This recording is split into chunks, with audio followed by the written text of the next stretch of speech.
بسم اللہ الرحمن الرحیم۔ السلام علیکم۔ آج 26 اکتوبر بروز بدھ ہم بات کریں گے دو اہم ایشوز کے حوالے سے۔ عرش شریف کے حوالے سے بڑی اہم پیش رفت ارشد شریف کیس میں اہم پیش رفت سامنے آئی ہیں۔ اعتزاز احسن صاحب نے پورا کیس ہی کھول کے رکھ دیا ہے اور قوم کو بتا دیا ہے کہ ارشد شریف کا کیس ہے کیا، قتل کیسے ہوا اور اب وہ کیس کا جو معمہ ہے وہ حل کیسے ہوگا اور قاتل کیسے پکڑا جائے گا۔ بڑی اہم تفصیلات ہیں جو میں آپ کے ساتھ شیئر کروں گا۔ اس سے پہلے میں آپ کو بتاؤں گا، فیصل وابڈا کو آج میدان میں اتارا گیا ہے، ایک نیا مہرہ لایا گیا ہے، اور میرے خیال میں تو اتنا تھکڑ قسم کا بندہ لایا گیا ہے۔ اور مقصد کیا ہے؟ لانگ مارچ کے حوالے سے عوام میں خوف و ہراس پیدا کرنا۔ میں کبھی کبھی حیران ہوتا ہوں کہ آپ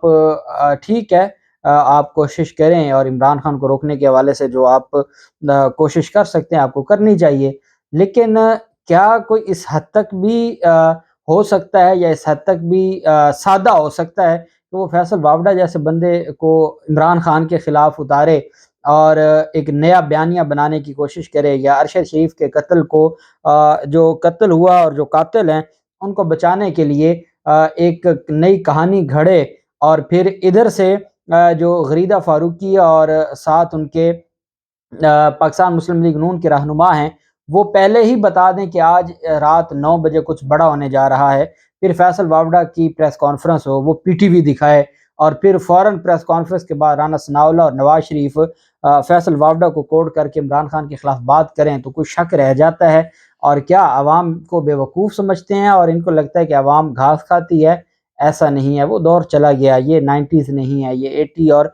70s نہیں ہے۔ اس وجہ سے عوام بہت سمجھدار ہے اور عوام ان ساری چیزوں کو سمجھتی ہے۔ پہلے تو میں آپ کو بتاتا چلوں، جو اہم اور دلچسپ چیز ہے وہ یہ ہے کہ ارشد شریف کے قتل پر فیصل وابڈا نے ایک پریس کانفرنس کی۔ اچھا، اس سے پہلے میں آپ کو بتا دوں، اقوام متحدہ کی طرف سے بھی جو ہمیں امید تھی اور جو ہم مطالبہ کر رہے تھے ہمارے بھائی ارشد شریف شہید کے قتل کے حوالے سے، اقوام متحدہ بھی میدان میں آ گیا ہے، اور اقوام متحدہ نے کینیا پر زور دیا ہے کہ وہ پاکستانی صحافی ارشد شریف کی پراسرار موت کی مکمل تحقیقات کرے اور نتائج دنیا کے سامنے رکھے۔ اقوام متحدہ کے سیکرٹری جنرل کے ترجمان نے یہ کہا ہے کہ ارشد شریف کے المناک قتل کی رپورٹ دیکھی ہے، اور انہوں نے کہا کہ انہیں لگتا ہے کہ ارشد شریف کے قتل کی اچھی طرح سے چھان بین ہونی چاہیے، اور اقوام متحدہ اس معاملے پر پورا جو پاکستان اور پاکستان میں وہ جو مظلوم خاندان ہے اس کے ساتھ کھڑا ہے۔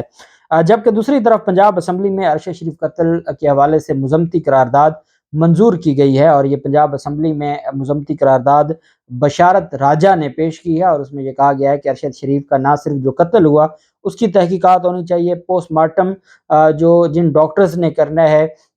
وہ بھی جس پر فیملی اعتماد کرے،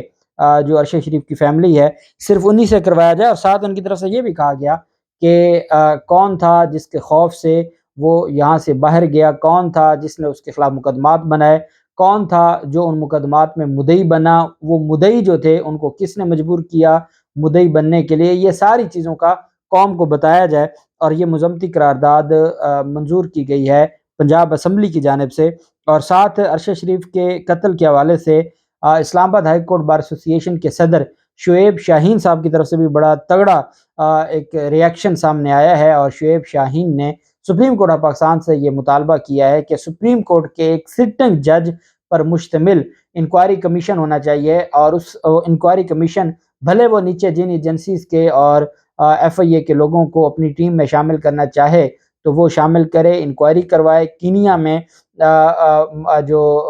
واردات کا موقع ہے، موقع واردات، وہاں پر جائے وقوع پر، وہاں جا کے جو ایویڈنس ہے وہ کلیکٹ کی جائے، اور جو موبائل فون ہے، جو لیپ ٹاپ ہے، اسی طرح جو ان کی ڈائری ہے یا باقی جو ڈاکومنٹس وغیرہ ہیں جو ان کے گھر سے ملے ہیں، وہ سارے کے سارے بھی قوم کے سامنے لائے جائیں۔ اور ان کا یہ کہنا ہے کہ تاکہ جو چیزیں ہیں قوم کو پتہ چل سکے کہ کون تھا جس نے ارشد شریف کے ساتھ یہ ظلم کیا ہے۔ اور اسلام آباد ہائی کورٹ بار نے ارشد شریف کے قتل کی تحقیقات کے لیے سپریم کورٹ کے حاضر سروس جج کے سربراہی میں جوڈیشل کمیشن کا مطالبہ کیا ہے۔ انہوں نے کہا ہے کہ پاکستان میں جو انسانی حقوق کی خلاف ورزی ہو رہی ہے اس کی مثال نہیں ملتی۔ انہوں نے کہا کہ ارشد شریف کا قتل مضبوط آواز کو بند کرنے کی سازش ہے،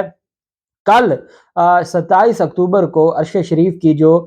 ضمانت کی درخواست تھی، جس میں انہوں نے کہا تھا کہ مجھے ضمانت دی جائے، حفاظتی ضمانت، وہ پاکستان واپس آنا چاہتے تھے اور مختلف جو ان کے خلاف کیسز تھے ان کے خلاف بھی جو درخواست تھی وہ کل 27 اکتوبر کو سماعت کے لیے مقرر ہے۔ اب کیس پر سماعت تو ہوگی، اطہر من اللہ صاحب سماعت بھی کریں گے۔ کاش اس دن کوئی تگڑا فیصلہ دیا جاتا اور جب مئی میں عرش شریف نے یہ درخواستیں دائر کی تھی ان کو پروٹیکشن دی جاتی اور ان لوگوں کو کٹہرے میں لایا جاتا، ایف آئی اے کو بلایا جاتا، مختلف اداروں کو بلایا جاتا، تو شاید آج ایسا ہمیں دیکھنے کو نہ ملتا۔ ساتھ جو ہے وہ یہ بھی کہا ہے سپریم کورٹ بار اسلام آباد ہائی کورٹ بار ایسوسی ایشن کے صدر نے کہ جو عوام ہے کہ وہ عوام اس معاملے پر اپنا احتجاج بھی پرامن ریکارڈ کروائے، اور ان کی طرف سے یہ کہا گیا ہے کہ اسلام آباد ہائی کورٹ بار ایسوسی ایشن سپریم کورٹ درخواست لے کر بھی جائے گی۔ دوسری طرف جو اعتزاز احسن صاحب کی طرف سے بڑا دعویٰ کیا گیا ہے عرش شریف کے قاتلوں کے خلاف، ان کی طرف سے یہ کہا گیا ہے کہ ایک ایکسپرٹ مجھے دیا جائے۔ اعتزاز احسن صاحب کہتے ہیں ایک ایکسپرٹ اور 10 دن کا ایک آئی ٹی ایکسپرٹ دیا جائے، 10 دن کا ٹائم دیا جائے، موبائل لیپ ٹاپ مواد مجھے دے دیں، میں عرش شریف کا کیس حل کر کے دے دوں گا۔ انہوں نے کہا کہ عرش شریف ایک اچھا انسان تھا، خبر سنی تو برداشت نہیں ہوا، آنسو نکل آئے۔ حامد میر کو بھی گولیاں لگی تھی، اس وقت بھی برداشت نہیں کر پایا تھا۔ اعتزاز احسن نے کہا کہ ایاز میر پر تشدد کیا گیا، وہ ایک بزرگ شہری ہیں، بڑے صافی ہیں۔ جمیل فاروقی اور عمران ریاض کے ساتھ جو کچھ ہوا وہ بھی انتہائی غلط ہے۔ اور ساتھ انہوں نے کہا کہ میڈیا کے ذریعے عوام کو شعور دیا جا رہا ہے، دوسری جانب آواز دبائی جا رہی ہے۔ اینکرز اور میڈیا کے لوگوں کے ساتھ ایسے واقعات پر بہت دکھ ہوتا ہے، بچوں کو جو ملک دے کر جا رہے ہیں اس میں خود کو بھی ہم قصوروار سمجھتے ہیں۔ انہوں نے کہا کہ عرش شریف شہید کا پاکستان میں بھی پوسٹ مارٹم اور فرینزک کرنا چاہیے، پوسٹ مارٹم سے پتہ چلے گا کہ گولی کتنے فاصلے سے ماری گئی اور کیسے ماری گئی۔ انہوں نے کہا کہ کینیا سے عرش شریف کی کفن میں آنے والی لاش کو فوری دفن نہیں کرنا چاہیے۔ انہوں نے کہا کہ جب گھات لگا کر حملہ کیا جاتا ہے تو چاروں طرف سے گولیاں چلتی ہیں۔ اعتزاز حسن کا کہنا تھا کہ کینیا کی پولیس نے مان لیا کہ انہوں نے قتل کیا ہے، مطلب کینیا کی پولیس موقع پر تھی۔ عرش شریف کا لیپ ٹاپ اور موبائل فون میں ان کے پاس موجود ہونا چاہیے، موبائل اور لیپ ٹاپ کے ذریعے لوکیشن اور موومنٹ کا پتہ چلتا ہے۔ انہوں نے کہا کہ پوسٹ مارٹم رپورٹ بہت کچھ بتا دیتی ہے، لائن آف فائر کا پتہ چلتا ہے، اسلحہ کون سے استعمال ہوا، کتنے فاصلے سے استعمال ہوا، سب پتہ چل جاتا ہے۔ انہوں نے دعویٰ کیا کہ مجھے ایک ایکسپرٹ، آئی ٹی ایکسپرٹ اور 10 دن کا موبائل اور لیپ ٹاپ مواد دے دیں اور 99% کیس میں حل کر دوں گا۔ انہوں نے کہا کہ سچ تک پہنچنا دشوار نہیں ہے، انکوائری کمیشن آزاد ہونا چاہیے، اور ساتھ انہوں نے کہا کہ جو آئی ٹی ایکسپرٹ ہے وہ بھی آزاد ہو اور فورینزک جو ایکسپرٹ ہے وہ بھی آزاد ہو، تو یہ کیس بہت جلد حل ہو سکتا ہے اور عرش شریف کے قاتلوں تک پہنچا جا سکتا ہے۔ فیصل وابڈا کی طرف سے جو ایک پریس کانفرنس آج کی گئی ہے، اور فیصل وابڈا پریس کانفرنس میں یہ پریس کانفرنس وہ تھی جس میں ہنا پرویز بٹ کی طرف سے یہ کہا گیا کہ نیازی کو سرپرائز ملنے والا ہے۔ اب یہ جو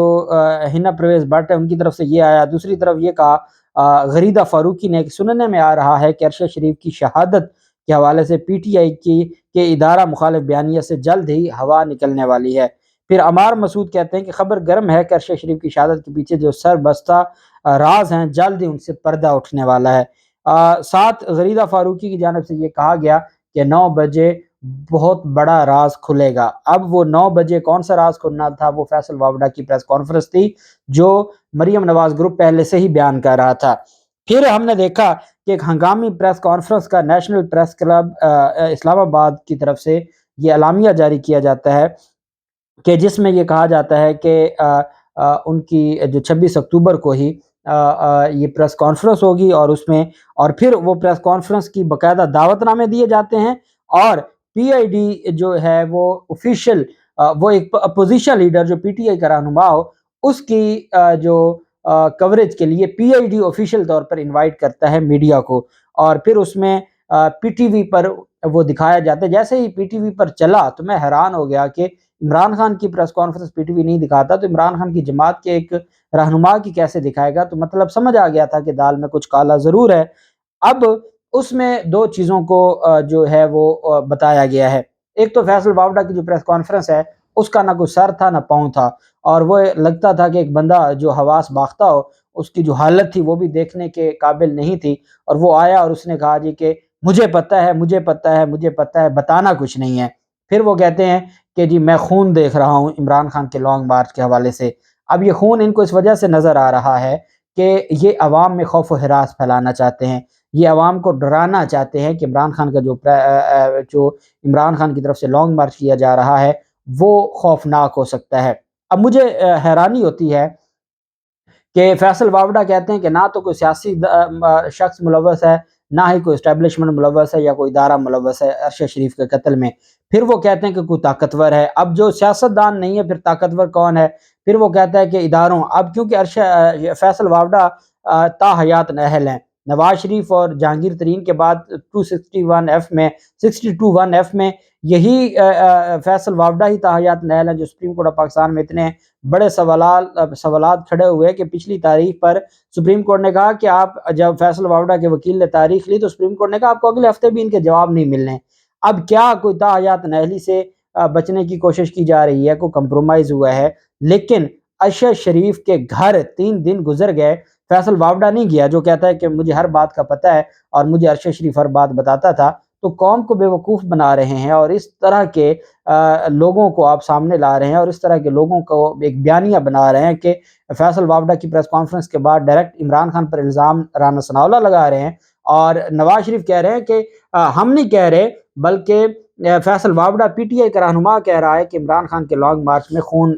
بہے گا اور خون خرابہ ہوگا، تو اس کا مطلب یہ ہے کہ عمران خان کا مقصد ملک میں فسادات پھیلانا ہے۔ یہ اس حد تک جو گر جائے اور پھر تمام چینلز لائیو دکھا رہے ہوں، جو عمران خان کو کیا وزیر اعلیٰ پنجاب کو پی ٹی وی نہیں دکھاتا، تو کم از کم آپ تیاری تو کر لیتے اور آپ یہ تو نہ کرتے کہ پی ٹی وی پر بھی دکھا رہے ہیں اور پوری قوم کو پتہ چل جائے کہ سرکاری چینل پر کون دکھا رہا ہے۔ تو یہ ساری جو چیزیں ہیں اس سے کوئی فرق نہیں پڑنے والا، اور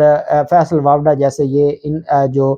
چلے ہوئے کارتوس ہیں ان کی کوئی حیثیت نہیں ہے۔ عوام نکلے گی پاکستان کے لیے اور اپنے مستقبل کے لیے۔ اللہ پاک پاکستان کا حامی و ناصر ہو۔ بہت شکریہ۔ اللہ حافظ۔ پاکستان زندہ باد۔